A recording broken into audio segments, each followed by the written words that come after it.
तुमचे पीक सडते, पिकाची मर होते, म्हणून काय तुम्ही कोणतेही औषध फवारणार का? अहो, आधी पहा तर तुमच्या पिकाला सड नेमकी कशामुळे आली आहे.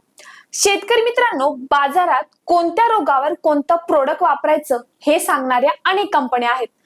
पण तो रोग येतो कसा, दिसतो कसा, हे देखील समजून घेणं तितकंच महत्वाचं आहे. पिकामध्ये येणारी सड प्रामुख्याने दोन प्रकारची असते. एक बुरशीजन्य सड आणि दुसरी जीवाणूजन्य सड.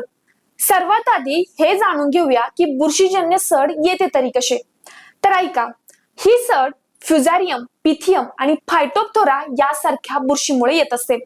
जमिनीत जास्त ओलावा राहणं, पाणी साचून राहणं किंवा जुना काडी कचरा व्यवस्थित न कुजल्यामुळे या बुरशीची वाढ होत असते.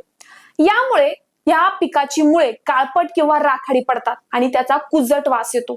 आणि जीवाणूजन्य सड ही पेक्टोबॅक्टेरियम आणि इर्व्हिनिया यांसारख्या जीवाणूमुळे होत असते. खुरपणी करताना किंवा शेतीच्या कामात मुळांना इजा झाली तर जीवाणूंचा प्रादुर्भाव मोठ्या प्रमाणात वाढतो. यामुळे मुळांमधून चिकट पाणीदार द्रव बाहेर येतो आणि उग्र कुजट वास जाणवतो. आता तुम्ही म्हणाल, हे ओळखायचं तरी कसं? तर सांगते. अगदी सोपी पद्धत आहे. काय करायचं? त्या मुळीच्या सडलेल्या भागाचा छोटासा तुकडा घ्यायचा आणि एका पारदर्शक म्हणजेच काचेच्या ग्लास मधील पाण्यात साधारण 15 ते 20 मिनिट ठेवायचा. जर त्या तुकड्याभोवती पांढरे किंवा राखाडी धाग्यासारखे जाळे दिसले तर तो बुरशीजन्य प्रादुर्भाव समजायचा.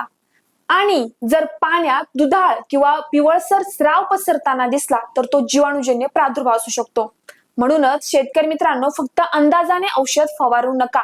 आधी रोग ओळखा आणि मगच त्यानुसार त्यावरती उपाय करा.